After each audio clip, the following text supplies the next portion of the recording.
بسم الله الرحمن الرحيم الحمد لله نحمده ونستعينه ونستغفره ونؤمن به ونتوكل عليه ونعوذ بالله من شرور أنفسنا ومن سيئات أعمالنا من يهده الله فلا مضل له ومن يضلل فلا هادي له ونشهد أن لا إله إلا الله وحده لا شريك له ونشهد أن سيدنا ومولانا محمدا عبده ورسوله صلى الله تعالى عليه وعلى آله وأصحابه أجمعين أما بعد فقد قال رسول الله صلى الله عليه وسلم إذا مرض العبد بعث الله تعالى إليه ملكين فقال انظر ماذا يقول لعواده فإن هو إذا جاءوه حمد الله وأثنى عليه رفع ذلك إلى الله عز وجل وهو أعلم فيقول لعبدي علي إن توفيته أن أدخله الجنة وإن أنا شفيته أنا أبدل له لحما خيرا من لحمه ودما خيرا من دمه وأكفر عنه سيئاته أو كما قال عليه الصلاة والسلام. Alhamdulillah, mes frères, nous remercions Allah subhanahu wa ta'ala qui, de par sa grâce, nous a accordé cette opportunité de nous réunir en ce jour béni de Jumu'ah dans ce lieu béni. Ces derniers temps, face à la recrudescence de l'épidémie, souvent lorsqu'on croise quelqu'un qu'on connaît dans la rue, on lui demande où ça va. Elle va vous dire, Missort, fais un test. Là, Missort fait vaccin là. Missort fait vaccin là. Entre le coronavirus, entre la dengue, ou bien la fièvre gastro qui court en ce moment, ou bien il y a aussi d'autres maladies des uns et des autres. Bien, c'est l'occasion pour nous, Inch'Allah, aujourd'hui, de rappeler un petit peu la situation du croyant face à la maladie. Parlons d'abord de l'importance de la santé, parce que souvent elle est considérée comme quelque chose de naturel. Nous oublions que la santé, c'est une grande faveur de la part d'Allah subhanahu wa ta'ala, qu'il accorde à qui il veut. C'est le plus grand ni'ma, c'est le plus grand bienfait, même après la foi. La santé n'est donc pas un acquis définitif. Elle est peut-être reprise par celui qui nous l'a accordée, et malheureusement on ne se rend compte de sa valeur que lorsqu'elle se détériore ou qu'on la perd. Rasulullah sallallahu alayhi wa sallam, il connaissait son importance et il incitait ses compagnons radiyallahu anhum à demander à Allah subhanahu wa ta'ala la santé et le bien-être. Rasulullah sallallahu alayhi wa sallam, il a bien dit en ce sens, demandez à Allah le bien-être, la santé et la protection, car il n'y a pas plus grande faveur après la foi que cela. Et comme pour tout bienfait qu'Allah subhanahu wa ta'ala nous accorde, nous aurons à justifier aussi son utilisation le jour du Qiyamah, comme Allah ta'ala l'a rappelé dans la sourate At-Takathur, thumma latus'alunna yawma idhin 'anil na'im. Ce jour-là, on vous demandera compte des bienfaits que vous avez reçus. Donc Rasulullah sallallahu alayhi wa sallam, il a dit en ce sens que Allah ta'ala demandera à son serviteur le jour du jugement, ne t'avons-nous pas accordé un corps sain? Donc mes frères, de rappeler que toute faveur accordée par Allah subhanahu wa ta'ala doit être prise en considération et utilisée consciencieusement. Dans les hadiths que j'ai récités devant vous au début, c'est un hadith qui a été rapporté par Ata ibn Yasar radiyallahu anhu, dans lequel Rasulullah sallallahu alayhi wa sallam, il a dit en ce sens, quand un serviteur tombe malade, Allah subhanahu wa ta'ala lui envoie 2 anges et les charge de voir ce que dira ce malade à ceux qui viennent lui rendre visite. S'il loue Hamidallah, s'il loue Allah subhanahu wa ta'ala, alors les anges, ils vont voir Allah subhanahu wa ta'ala, ils vont rapporter de ce que ce malade a dit, s'il a fait les louanges d'Allah subhanahu wa ta'ala. Et Allah, bien évidemment, il sait tout, il est informé. Alors Allah subhanahu wa ta'ala dit ensuite, si mon serviteur meurt, je me chargerai de l'introduire au paradis.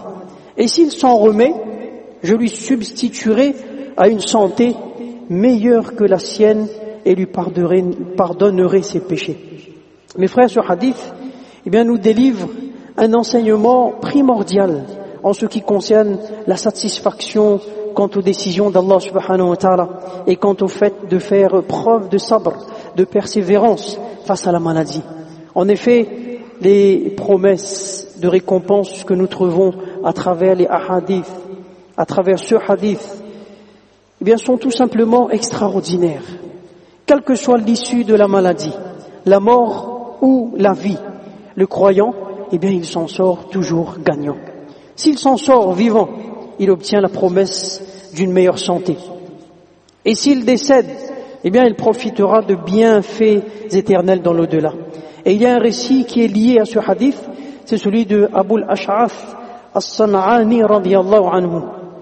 C'était un sahabi, donc il est dit qu'un soir il était sorti rapidement de la masjid de Damas, et en chemin il a rencontré Shaddad ibn Aws radiyallahu anhu, un autre sahabi. Donc ils étaient deux.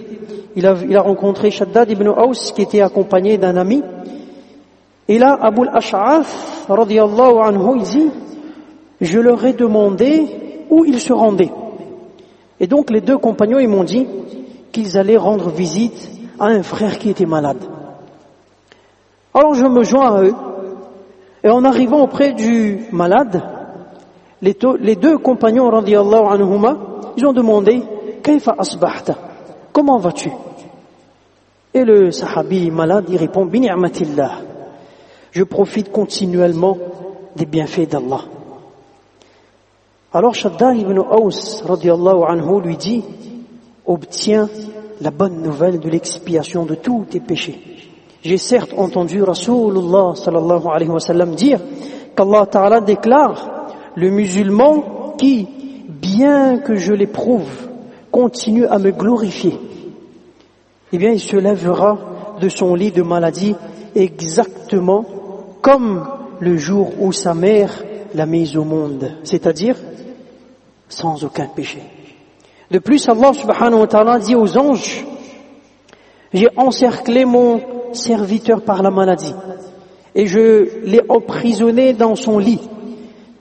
Alors écrivez dans son livre de comptes les mêmes récompenses qu'il aurait obtenues en m'adorant s'il était en bonne santé. Subhanallah. Autant mes frères, la santé est un bienfait inestimable de la part d'Allah subhanahu wa ta'ala. Et autant la maladie se présente pour chaque croyant comme une ni'ma, un grand bienfait. Chacune de ces deux situations a ses propres vertus. Et Allah subhanahu wa ta'ala est le seul, c'est lui seul qui connaît les sagesses qu'il a cachées derrière telle ou telle situation.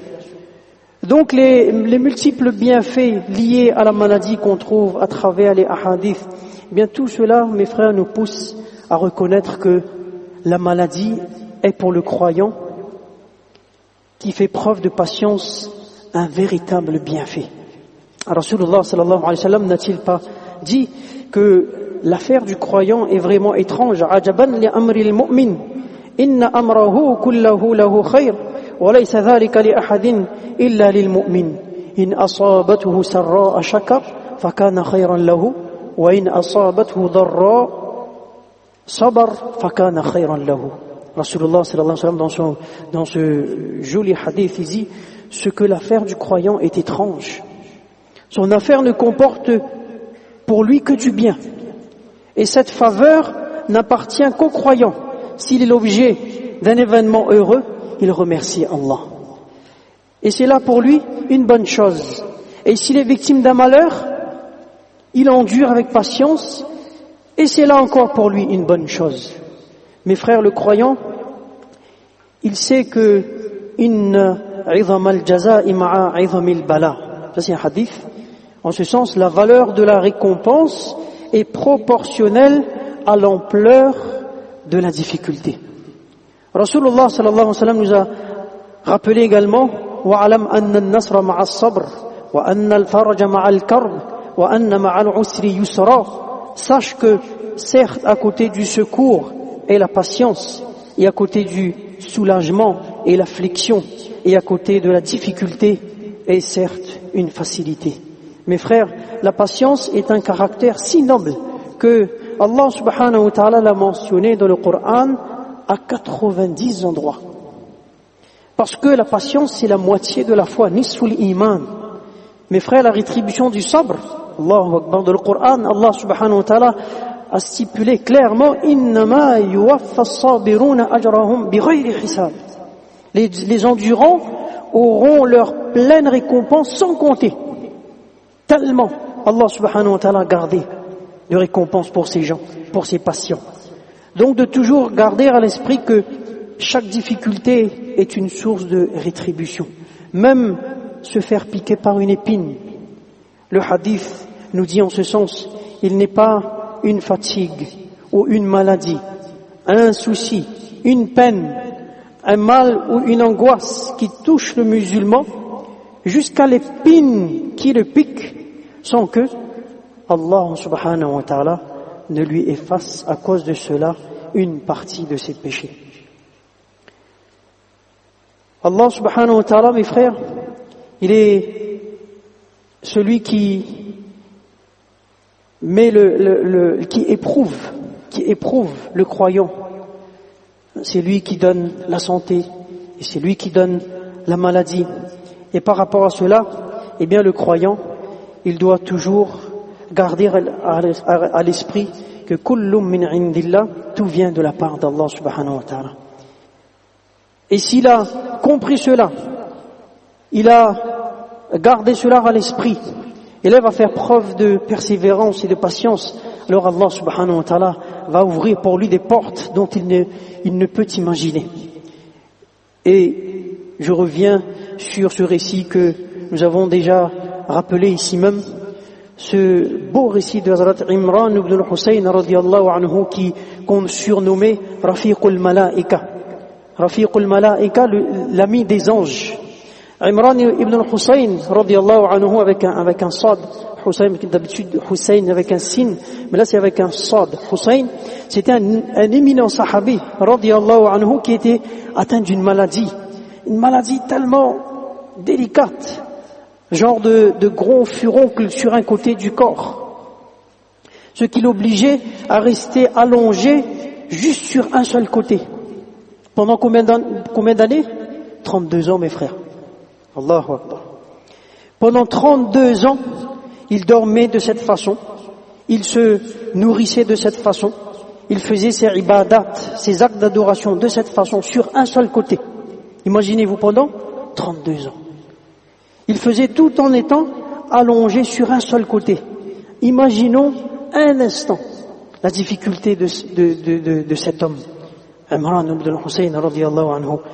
Et malgré cette immense épreuve,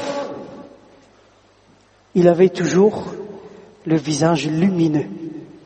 Les gens qui le côtoyaient disaient qu'on observait un éclat dans son visage qu'on ne voyait pas même chez une personne en bonne santé. Allahu Akbar. Après cette longue période de maladie, lorsqu'il a eu la guérison, après 32 ans, Allah subhanahu wa ta'ala lui a accordé la guérison, les gens lui ont posé la question concernant ce nour, cette lumière qui illuminait son visage pendant sa maladie. Explique-nous un petit peu, d'où venait cette lumière extraordinaire qui émanait de ton visage pendant 32 ans de maladie? Alors Imran ibn al-Husayn radiyallahu anhu, il répond, il dit, lorsque j'ai eu cette maladie, j'ai fait preuve de patience. J'ai fait preuve de patience parce que je savais que ça venait d'Allah. Et Allah subhanahu wa ta'ala sait ce qui est mieux pour moi. Alors j'ai accepté la décision d'Allah subhanahu wa ta'ala et en échange, écoutez bien mes frères, en échange, le privilège qu'Allah subhanahu wa ta'ala m'a accordé, eh bien c'était que tous les jours, en étant allongé sur mon lit, je recevais la visite des malaïka. Il recevait la visite des anges. Voilà pourquoi on l'appelle Rafiqul Malaïka, l'ami des anges. Il venait me faire le musafaha, il venait me serrer les mains salam, il recevait les salams des anges tous les jours, ce qui me donnait ce rayonnement au niveau de mon visage. Il a eu, les ulama disent qu'il a eu l'accès à ce qu'on appelle le alamul ghaib. Alamul ghaib, c'est quoi? Bien, c'est le monde de l'invisible. À travers cette épreuve, cette patience, Allah subhanahu wa ta'ala lui a accordé le monde, la vision du monde de l'invisible. Et ça, c'est le fruit, mes frères, de la patience. À travers un hadith, Rasulullah sallallahu alayhi wa sallam nous a bien dit, Ma razaqallahu abdan khayran lahu wa la awsa'u min as-sabr. Allah n'a pas accordé à un serviteur une chose qui est meilleure pour lui et plus large que la patience. De rappeler également, mes frères, que le croyant malade, parmi les vertus de ce croyant malade, eh bien, il faut savoir que il est ce qu'on appelle le mustajab ad-da'wat. Mustajab ad-da'wat, c'est quoi? Eh bien, c'est celui dont les du'as, les invocations sont acceptées. Dans un hadith, Rasulullah sallallahu alayhi wa sallam a dit en ce sens, rendez visite aux malades et sollicitez leurs du'as. Et ensuite, il explique pourquoi. فَإِنَّ دَعْوَةَ الْمَرِيضِ مُسْتَجَابَةٌ.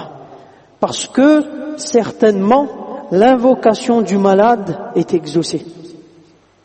Et dans une autre narration, il y a فَإِنَّ دُعَاءَهُ كَدُعَاءِ الْمَلَائِكَةِ.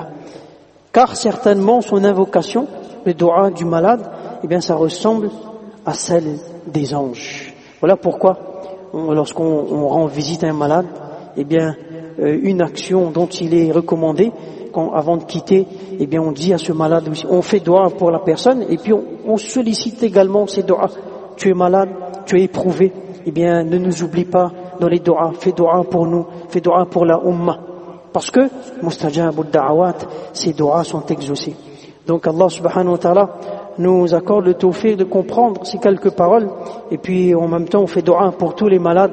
Allah subhanahu wa ta'ala accorde guérison à tous nos malades, tous ceux qui souffrent dans les hôpitaux ou bien dans les maisons, tous ceux qui passent des épreuves difficiles. Allah subhanahu wa ta'ala leur accorde le courage et la patience d'affronter ces épreuves difficiles de la vie. Et Allah subhanahu wa ta'ala nous accorde également le tawfiq de réaliser ce grand bienfait que nous avons, ce grand ni'mat comme nous avons rappelé tout à l'heure, cette santé qu'Allah subhanahu wa ta'ala nous a accordée, de remercier de façon quotidienne, incha'Allah, pour ce grand bienfait. Fajazakumullahu khayran wa akhiru da'wana anil hamdulillahi rabbil alamin.